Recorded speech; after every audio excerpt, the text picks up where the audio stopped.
If any principal become to completed 1/2 times in 15 years, then rate of simple interest is। तो क्या बोल रहा है कि अगर एक प्रिंसिपल टू कम्प्लीटेड 1/2 टाइम्स हो जाता है, वो भी क्या 15 सालों में। दैट मीन्स अगर आप समझना चाहो, मान लो आपके पास 100 रुपीज था प्रिंसिपल, ठीक है, और ये क्या हो जाएगा, अमाउंट हो जाएगा क्या, इसका 2.5 गुना। टू कम्प्लीटेड 1/2 का मतलब होता है 2.5 गुना। तो इससे मल्टीप्लाई कर लो, क्या हो जाएगा, 2 2 4 1/5, 5/2 कैंसिल करोगे तो 50, यानी कि 250। और ये क्या हो गया, 100 से 250 हो गया, कितने साल में, 15 ईयर्स में। ठीक है।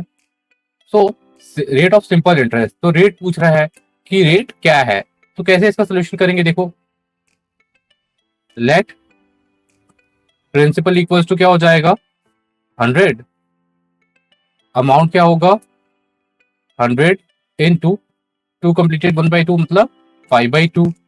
सॉल्व कर लो, 50, दैट मीन्स 250। और यहाँ पे क्या होगा, टाइम हमारा ऑलरेडी गिवन है 15 ईयर्स।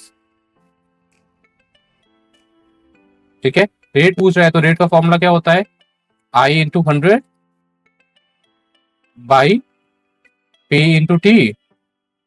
आई का वैल्यू क्या है, इंटरेस्ट हमारा, अच्छा इंटरेस्ट कैलकुलेट करना पड़ेगा, तो देयरफॉर इंटरेस्ट, देखो आपका अमाउंट है 250 और प्रिंसिपल है 100, तो इंटरेस्ट क्या हो जाएगा हमारा, इंटरेस्ट क्या हो जाएगा, 250 minus 100, that means 150 rupees. Okay, तो आई आ गया हमारा 150 इंटू 100 बाई पी का वैल्यू क्या है 100 और टी का वैल्यू क्या है, टी का वैल्यू 15 ईयर्स है, तो 15 कैंसिल कर लेते हैं, 100 से 100 कैंसिल हो गया, 15 के टेबल से 150 10 टाइम्स, तो दैट मीन्स हमारा रेट क्या आ गया, 10%। तो ऑप्शन नंबर क्या हो जाएगा, ऑप्शन नंबर बी होगा। Okay, option number B. ठीक है, ये हमारा आंसर है। नेक्स्ट क्वेश्चन पे मूव करते हैं। After 6 years interest is 30% of principal, after how many years it become equal to the principal. That means क्या बोल रहा है क्वेश्चन में कि 6 ईयर में जो इंटरेस्ट है वो प्रिंसिपल का क्या हो जाता है, 30% हो जाता है। ठीक है, आफ्टर हाउ मेनी ईयर्स, कितने सालों के बाद ये प्रिंसिपल जो है, इंटरेस्ट जो होगा वो प्रिंसिपल के बराबर हो जाएगा।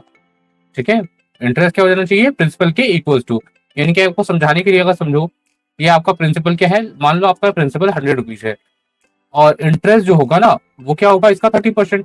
तो 100 का 30% क्या होता है, आपको पता है 30 रुपीज, ये क्या हो गया हमारा इंटरेस्ट, प्रिंसिपल 100 है और इंटरेस्ट 30 रुपीज आ गया। 6 ईयर्स का टाइम लग गया, कितना ईयर्स का टाइम लगा, 6 ईयर्स लग गया आपको। ठीक है, यानी कि आपका 100 रुपीज 130 होने में क्या लग गया, 6 ईयर्स लग गया। अब देखो ये प्रिंसिपल के बराबर कितना होगा, यानी कि आपका जो 100 रुपीज है, अभी तो आपका इंटरेस्ट 30 है। ठीक है, तो ये इंटरेस्ट प्रिंसिपल, प्रिंसिपल कितना है 100, इसके इक्वल होने में कितना टाइम लगेगा, तो वो कैलकुलेट करना है। ठीक है, यानी कि प्रिंसिपल को क्या हो जाना है, अमाउंट जो आएगा वो हमारा क्या हो जाएगा 100 और प्रिंसिपल भी 100, तो क्या हो जाएगा 200। 200 होने में कितना टाइम लगेगा ये फाइंड करना है। 100 से 130 होने में 6 ईयर, तो 100 से 200 होने में कितना टाइम लगेगा वो फाइंड करना है। ओके, चलो क्वेश्चन कैसे करेंगे वो देखते हैं। सोल्यूशन, लेट प्रिंसिपल हम लोग क्या कर लेते हैं, प्रिंसिपल कर लेते हैं 100 रुपीज, तो इंटरेस्ट क्या हो जाएगा 100 का 30%, दैट मीन्स 30 रुपीज। अब देखो 30 रुपीज इंटरेस्ट मिलता है,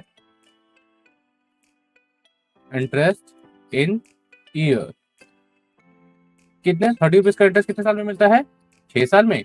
तो 1 रुपया आपको इंटरेस्ट कितना टाइम लगेगा, तो आपको पता है 6/30। तो ऐसे ही आपको कितना लाना है इंटरेस्ट, 100 रुपया, क्योंकि डबल करना था ना, इंटरेस्ट का क्या बोला था, इंटरेस्ट जितना है उतना, तो हमारा सॉरी प्रिंसिपल जितना है उतना इंटरेस्ट होना चाहिए। तो प्रिंसिपल हमारा क्या है 100, तो इंटरेस्ट भी 100 होना चाहिए। तो 100 रुपीज अर्न करने के लिए कितना टाइम लगेगा, देखो 6/30 जस्ट इंटू क्या कर दो आप, 100 से मल्टीप्लाई कर दो और आपका आंसर आ जाएगा। तो 0 से 0 कैंसिल करो, 3 के टेबल से 6, 2 और 2 में इंटू करोगे तो 20, यानी कि आपको 100 रुपीज पाने के लिए क्या लगेगा, 20 ईयर का टाइम लगेगा, 20 ईयर्स का टाइम लगेगा। तो ऑप्शन नंबर हमारा क्या हो गया, ऑप्शन नंबर ए आंसर है। ओके, ध्यान रखना।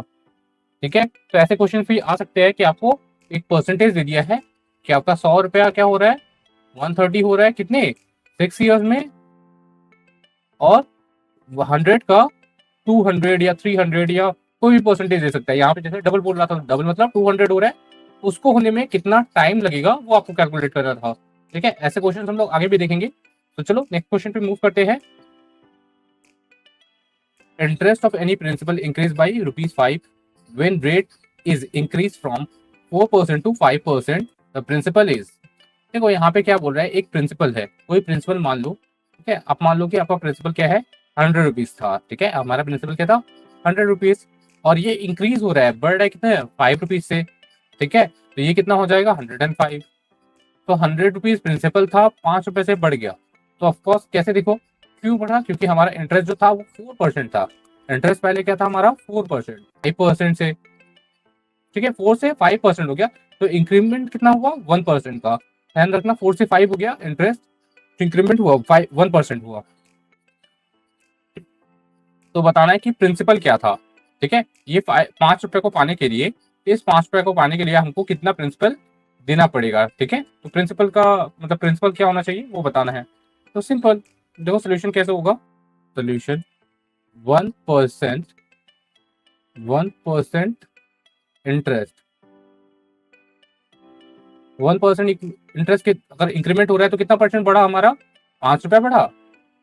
1% इंक्रीमेंट होने पे 5 रुपया बढ़ा ना। तो हम लोगों को कितना इंक्रीमेंट चाहिए।